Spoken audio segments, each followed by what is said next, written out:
The topic is law of mass action. Law of mass action or law of equilibrium. Law of equilibrium introduced by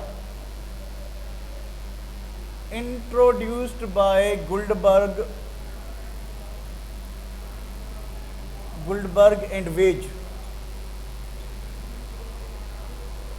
in 1864. Simple and shortcut मकसद क्या था? Rate is directly proportional to concentration. तो अभी हम शुरू करने जा रहे हैं लॉ ऑफ इक्विलिब्रियम क्या होता है, what is law of equilibrium. दो साइंटिस्ट थे, गुल्डबर्ग and veg in 1864. What was their motto or aim? That rate of reaction is directly proportional to concentration. इन्होंने कंसंट्रेशन का उस वक्त उस दौर में नाम क्या लिया था? Active mass. क्या नाम लिया था? Active mass. ठीक है। और इनका काम क्या था? काम सिंपली ये था कि what is the effect of concentration on the rate of reversible reaction. और सिंपल बात क्या है? The rate is directly proportional to the concentration of reactants. ठीक है। तो इसकी स्टेटमेंट क्या है उसको समझने की कोशिश करते हैं। स्टेटमेंट नंबर 1, स्टेटमेंट ये है कि दिस लॉ स्टेट्स दैट, ये लॉ बता रहा है कि क्या बता रहा है? ठीक है। The rate at which substance react is proportional to its active mass. अब what is the meaning of active mass? Active mass is the old name of molar concentration or molarity. ठीक है। तो active mass means molar concentration, और आप इसको molarity कह सकते हैं, मोलारिटी। ठीक है। ठीक है, इसको आप मोलर कंसंट्रेशन या मोलारिटी कह सकते हैं। ठीक है। अच्छा, तो the rate at which substance react is proportional to its active mass और molarity, while the rate of reaction is directly proportional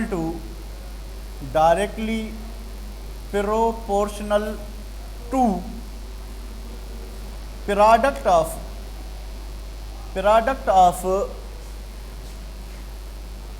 active masses of all reactants। ठीक है।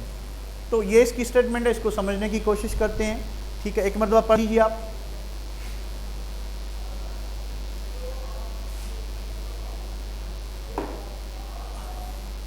अच्छा, इसमें एक्टिव मास का मतलब क्या है? मैंने ऊपर लिख दिया, फिर भी रिपीट करता हूं। द टर्म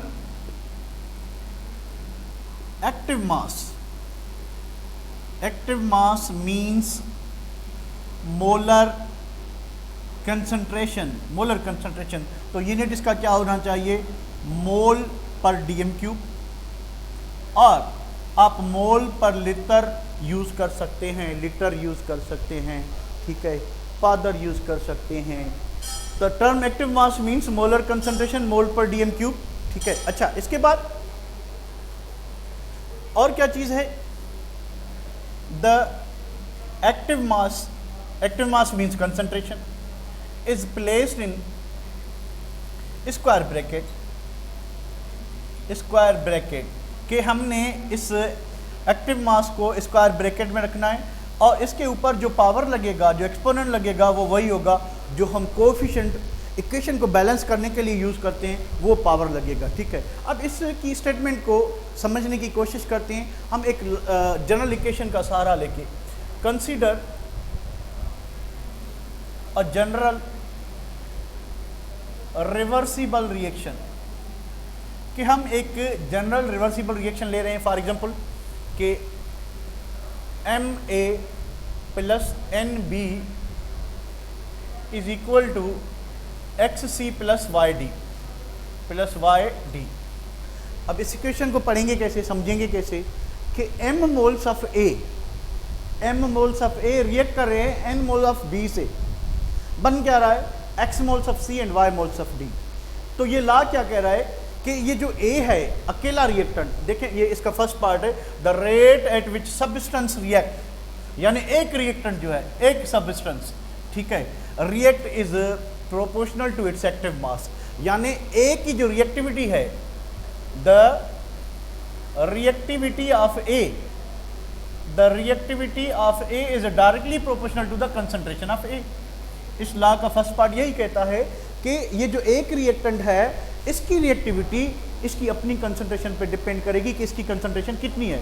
जितनी इस ए की कंसंट्रेशन हम बढ़ाएंगे उतना फॉरवर्ड रिएक्शन तेज हो जाएगा, ठीक है।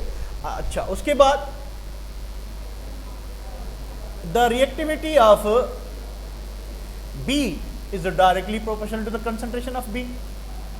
Similarly the reactivity of C is directly proportional to the concentration of C. Similarly, the reactivity of D is directly proportional to the concentration of D। अच्छा, ये जो बैलेंस करने के लिए पावर, ये कोफिशिएंट लगेंगे, ये ऊपर लगाएंगे M, N, X and Y, ठीक है। ये हो गया इसका फर्स्ट पार्ट स्टेटमेंट का। दूसरा पार्ट क्या है?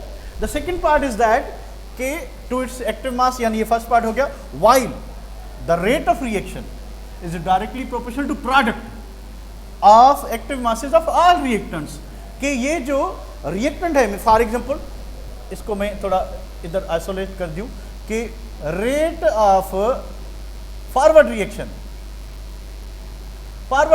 इज डायरेक्टली प्रोपोर्शनल टू, ये क्या कह रहा है कि ये जो पूरा रिएक्शन है, अगर हमारे पास एक ही रिएक्टेंट है से फॉर ए, तो ए की जो रिएक्टिविटी है वो ए की कंसंट्रेशन पे डिपेंड करेगी, डी की डी पे करेगी, सी की सी पे, बी की बी पे। पर अगर हम बात करें रिएक्शन की, फॉरवर्ड रिएक्शन के दो रिएक्टेंट है ए और बी, तो कह रहा है कि rate of forward reaction is directly proportional to the product of, product means इन दोनों की कंसंट्रेशन को मल्टीप्लाई करेंगे, यानी it will be equal to concentration of A power m into concentration of b power n।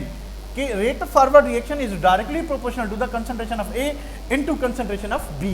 So what about the rate of backward reaction? इसी हिसाब से rate of backward reaction जो है वो बराबर होगा किसके? Concentration of C power and concentration of D power Y and C power X, ठीक है। तो इसी तरह से ये लॉ कह रहा है कि अगर एक रिएक्टेंट है तो उसकी कंसंट्रेशन बढ़ाएंगे तो सिर्फ उसी की रिएक्टिविटी इंक्रीज होगी, अगर दूसरे की बढ़ाएंगे तो सिर्फ उसी की रिएक्टिविटी इंक्रीज होगी, अगर दोनों की साथ बढ़ाएंगे तो इफेक्ट क्या होगा कि दोनों की कंसंट्रेशन की प्रोडक्ट को आप मल्टीप्लाई करेंगे। फॉर एग्जांपल मेरे पास जनरल ये रिएक्शन है कि A प्लस बी सी, ये रिएक्शन है और रिवर्सिबल है, ठीक है। अगर आप A की कंसंट्रेशन डबल करते हैं तो forward reaction how many times increase होगा? 1 2 3 4, कमेंट करें। अगर मैं इसी रिएक्शन में इसी लॉ के हिसाब से ए की कंसंट्रेशन जस्ट डबल करता हूं तो रेट कितने टाइम्स इंक्रीज होगा फॉरवर्ड रिएक्शन का? कमेंट करें जरा। 1 टाइम, 2 टाइम्स, डबल होगा, क्योंकि आप कंसंट्रेशन डबल करें तो रेट भी क्या होगा? डबल होगा, ठीक है। तो अगर if we double the concentration of only A, the rate of forward reaction will be double, यानी 2 टाइम्स हो जाएगा। अगर आप बी की भी डबल करते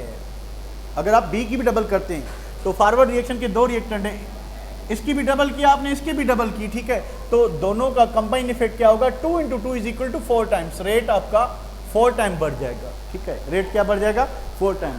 अगर आप ए की कंसंट्रेशन को हाफ करते हैं और बी की कंसंट्रेशन को डबल करते हैं, what will be the effect on forward reaction? आपने क्या किया कि ए की कंसंट्रेशन को हाफ किया, बी की कंसंट्रेशन को डबल किया, इफेक्ट क्या होगा? शाबाश, कमेंट करें। रुकैया कह रही है नो इफेक्ट। इफेक्ट तो होना चाहिए, क्यों नहीं होगा? मैक भी कह रही है नो इफेक्ट। इफेक्ट तो होना चाहिए, इफेक्ट तो होना चाहिए, क्यों नहीं होगा? इफेक्ट होगा? देखें क्यों नहीं होगा इफेक्ट। देखें आपने कंसंट्रेशन हाफ की, रेट भी हाफ हो गया, आपने कंसंट्रेशन डबल की, रेट भी डबल हो गया, 2 2 कैंसिल हो गया, इनटू 1, तो आप का रेट जो है वो चेंज नहीं होगा, वो क्या होगा, सेम ही होगा। ठीक है, चलें जी, आप क्या करते हैं, अब आपने इसकी कंसंट्रेशन डबल की, इसकी ट्रिपल की, what should be the effect on the rate of reaction?